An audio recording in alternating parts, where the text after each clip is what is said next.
Hi, everybody. I hope that this video finds you doing really well, whether it's day or night when you're watching this. It was such a treat to get to know each of you a little bit better and get to learn more about you and more about your goals last week. You did a great job of both making your target or identifying your goals and also of connecting communication skills to each one of your goals. So congratulations on that.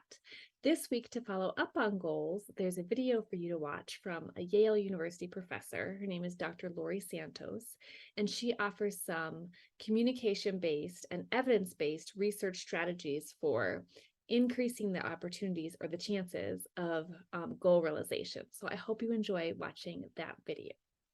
After you watch that, it's time to move into this week's topic, which is metacommunication.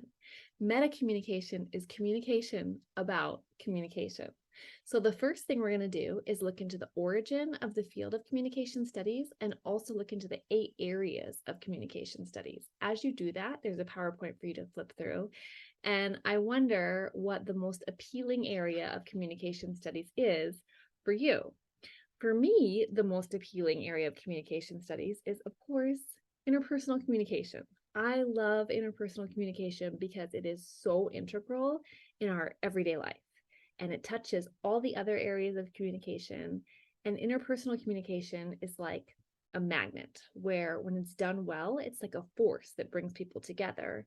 And it can also be like a magnet in that it can repel people apart when it's not going well.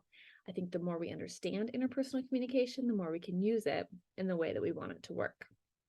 So after we go over the origins of communication and the 8 areas of communication study, we're going to take a deeper dive into interpersonal communication this week, looking specifically at the definition of interpersonal communication according to scholars. And you're going to want to pay attention to the specific areas of the definition because that will show up on the midterm exam.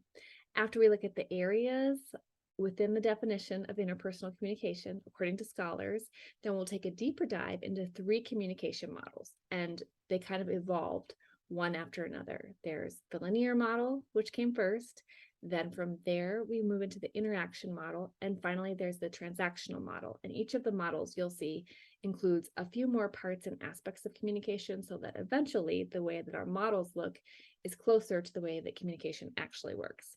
After the 3 models of communication, it's time to move into the 8 principles of interpersonal communication. There's an article by Julia Woods for you to read.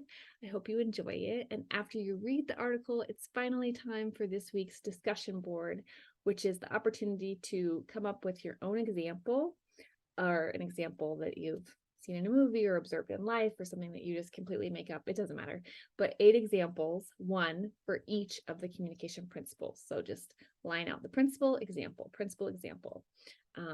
That's it for this week. I hope you have a great week and I look forward to reading your examples. Take care, everybody.